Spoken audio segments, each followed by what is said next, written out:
Hopefully everyone has their chapter 6 notes out. You can fill them out while I'm talking. The last slide is just providing you with a particular case study. So the reason why I call it a case study is that when you are writing your essays, talking about the impacts of cultural contact, historical globalization, you will need to reference things that you learned in class in your essays as evidence, as an argument. Just look to and point and say, well, look at this case. Look at what happened here, depending on whatever the topic of your essay is. Okay. But the Sudan is one of the cases mentioned in your textbook.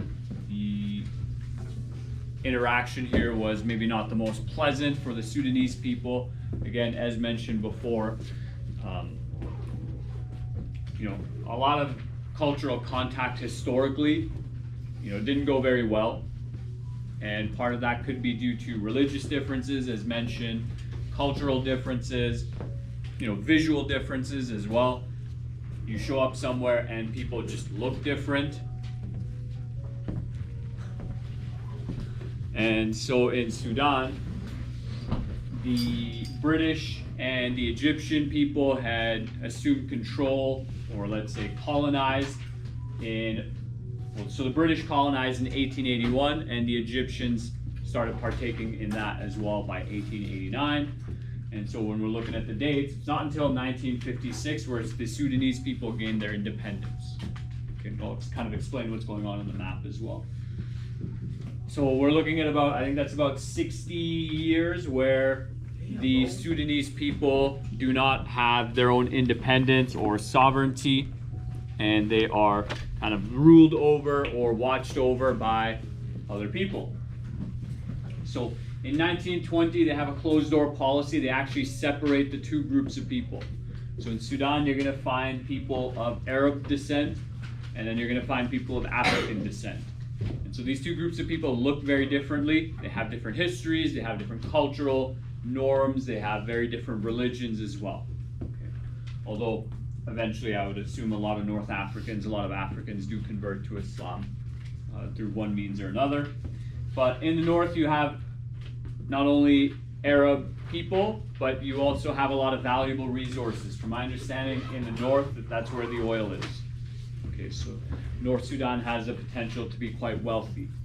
The African Sudanese people were then sent towards the south.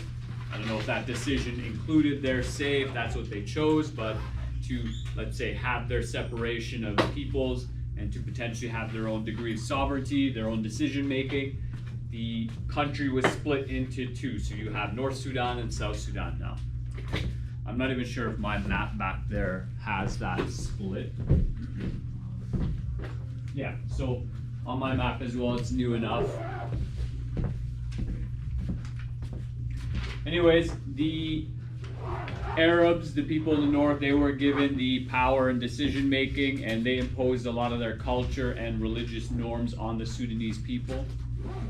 Okay, and so again, we're seeing something very similar. So yeah, they have the example of cultural contact in Europe and it's very easy for us to get upset at Europeans for coming over here and making indigenous peoples or Aboriginal people here convert to Christianity or Catholicism and impose their culture. But as I was emphasizing, this tends to occur in all places.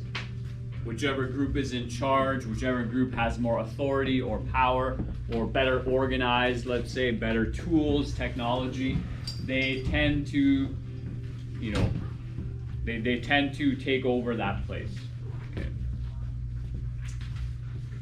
So Islam was made the official religion of Sudan, and all Sudanese people were expected to convert. Many did not. This then leads to a civil war. And civil war typically leads to a lot of deaths, a lot of violence, conflict, and one of the only real solutions they found was then to split the two groups of people. Okay. So, very short lesson just on Sudan. There is more information in your textbook. Some of your questions will deal with Sudan as well. I don't think we will watch that video because it's 30 minutes long, but if you are interested in the topic on the notes, there is a video in there. When it comes time to do your essay, some of you might choose to write and use this case study as evidence to support your arguments. You might have to do some additional research, look into your textbook and watch that video, but yeah, this is just a basic case study, so in my notes throughout the chapters here and there, you'll see more of those. Okay.